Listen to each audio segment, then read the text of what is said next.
Good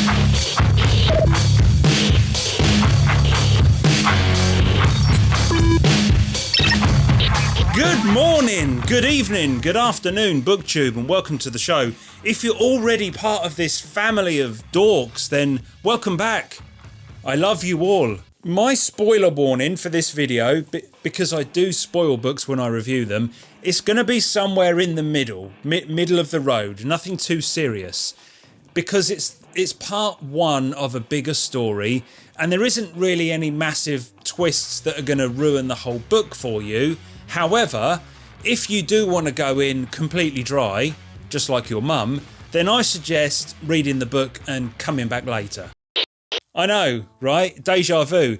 I've actually recorded all of this already. I think I've done it once in the whole time I've been YouTubing, but I recorded half of the video without the audio switched on, and I just noticed that certain lights weren't flashing in the right place. Even though I had a wave, I was only picking up the audio through the laptop. That may have happened on the last video because the audio wasn't that great. I digress. You don't need to know all of this, but this first half of the video should be the best I've ever done because I've already rehearsed the fucking thing. All systems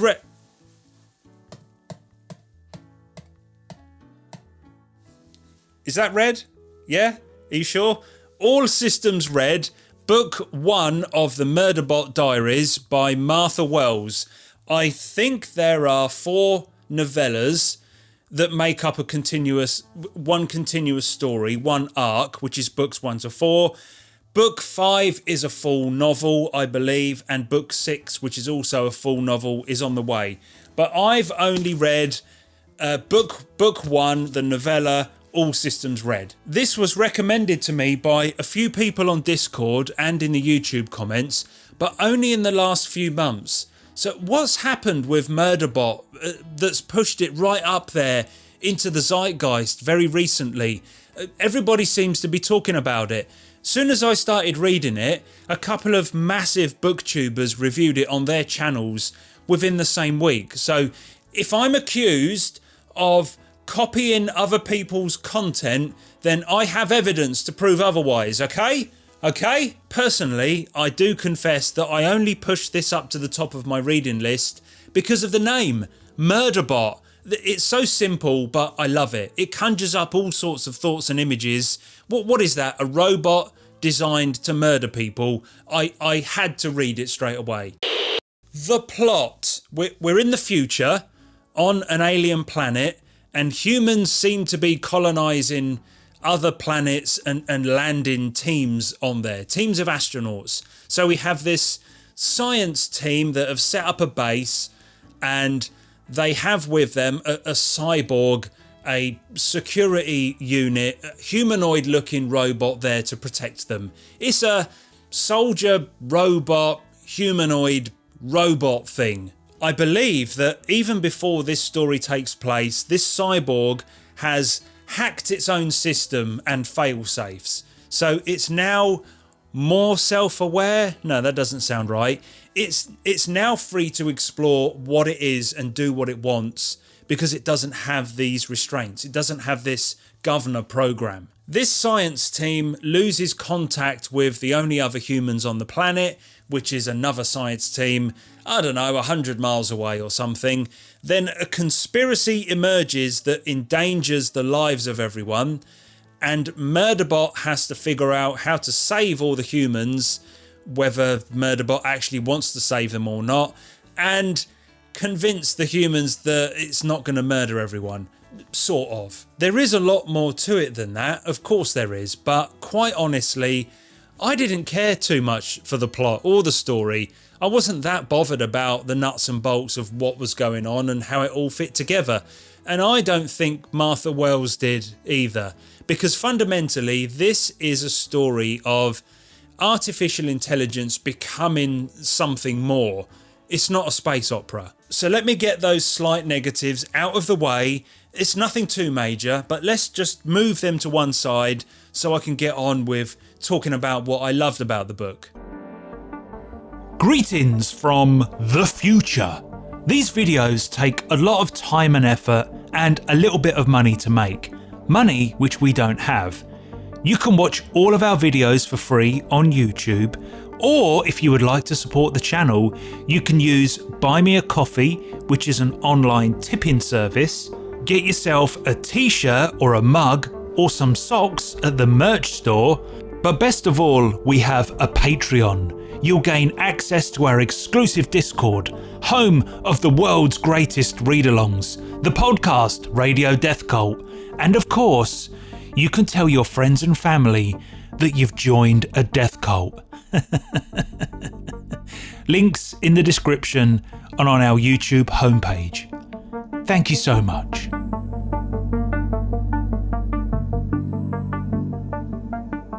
The world building, the actual feeling of the planet was very bland. A generic, boring science lab did nothing for me at all. I could picture the planet that we were on, which is always a good thing, but it was merely a backdrop for the story. So not a massive negative, but certainly not a positive, certainly not something that added to the book. And the humans, which is pretty much every character in the book apart from Murderbot, were just too vanilla. I could rarely tell them apart. I think there was an effort to have some character moments, but I couldn't always tell who was who, how many people there were. I think there were about 6 or 7 other scientists, but they were just other scientists. I didn't care what they did. I didn't care if they lived or died, and I didn't care if their whole operation failed or succeeded.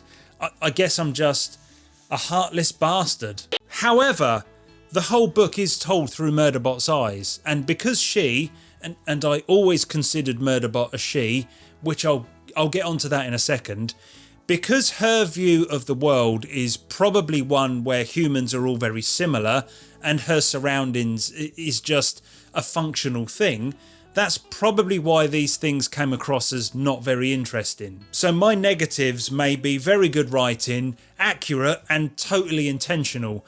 I'm just saying that it didn't add anything to my enjoyment. Thankfully, the good things vastly outweigh my bitchy nitpicking, and I was very intrigued by this fairly unique take on artificial intelligence. This is my kind of thing. The very first line of the book, Chapter 1. I could have become a mass murderer after I hacked my governor module, but then I realised I could access the combined feed of entertainment channels carried on the company's satellites. That is a brilliant first line because it asks so many questions that have far-reaching consequences, all in a few words. We don't know exactly what this cyborg was like before the book starts, but that first chapter does give the impression of a consciousness waking up, and I think it mirrors what it must have been like for Murderbot when she cracked that program. It's like flicking a switch. Page 1. And this obsession with just wanting to get away from people and retreat into her quarters so that she can watch TV, so that she can watch soap operas. Is that because... I think that's the main point of this book. That's the main thing that I take away with me, is what is she made up from? I know I keep calling her a cyborg, but technically isn't a cyborg half human, half robot? Do you have to have started off as a robot and then become... No, started off as a human and then become a robot. RoboCop is a cyborg, right? The Terminator is a robot but with... that's a cyborg. You see, I'm not quite sure if Murderbot is a cyborg. I think she's an AI, but they just use organic material to make her look humanoid shape so that she can fit in and work with other humans. So she's not a cyborg. I'm not sure what she is. But somewhere in there must be some sort of brain that is attracted to watching TV, which is a human thing. So without the book explaining the backstory of the science and this company that make these security robots, because later on we find out that she has some sort of memory that's locked down by the governor system, and when she breaks the code and hacks herself, these memories come flooding back, sort of. I kind of like the fact that we don't go too deep into it, but on the other hand, I want to know. Maybe that's in the next book. And then as we go through the book, we see her interacting with humans more and more, and there's this real heart to the story. There's a confusion hanging over everything because she now has this power, this different brain, and she just doesn't know what to do with it. She doesn't care about the humans, but she doesn't just kill them. So I don't know if she has empathy, or she definitely does have empathy because she's suddenly evolved to be something else. She just doesn't know what to do with it. So she has this power, she has this brain, but then she's kind of scared of it, but she doesn't know what being scared is. She's shy. It's very odd. It's quite unique. It's really good. It's different to the paranoid android of Hitchhiker's Guide to the Galaxy, which goes for comedy and a very one-sided way of looking at artificial intelligence, whereas I think All Systems Red does a lot more with it. There's a whole heap of emotions going on here, and the whole thing is presented as something quite fun, I suppose. It's a funny book. It's black comedy. Murderbot is very sarcastic, self-deprecating, and I had an emotional connection to an android, which is even more remarkable because it's told from that android's point of view. If the story would have took the easy option and stayed in that comfortable familiar zone of a machine gaining some sort of emotional insight and discovering the world around them but through a different filter, I don't think I would have liked it that much. That's been done a million times before and it's been done very well. Instead, she chooses to conceal this breaking of the shackles from the rest of the science team, from all of the humans. She fulfills her obligations as a security unit and keeps this evolution of her existence a secret. This is really great writing because the whole point of the book is that we're always thinking about how would a cyborg perceive the world, and we have Murderbot's perspective, but at the same time we can empathise with the humans because, you know, we are human. And then, just when you get used to that method of storytelling, Murderbot gets horribly injured and the humans discover that she is in fact autonomous now, and she once went crazy and murdered a shitload of people. This was my favourite part of the book because there was this delicate balance of raw emotion and logic that cut right through the fairly ordinary story. And for once, it wasn't about the big picture for me, which is something that I always bang on about in my reviews. All Systems Red was more about the emotional details. It's choosing to trust a potentially deadly weapon that you can't possibly comprehend. But here's the kicker. Those scientists, those humans, couldn't understand exactly what she was, but we could because of the perspective. So it was that lovely sweet spot in the middle that only us, the reader, could understand. Oh, I nearly forgot. I consider Murderbot to be female. Absolutely. The narrative that I'm hearing in my head is a female voice and Murderbot is a she. I don't know. I don't think it's referred to in the book at all. In fact, it might even be referred to as asexual or no sex at all, just a machine.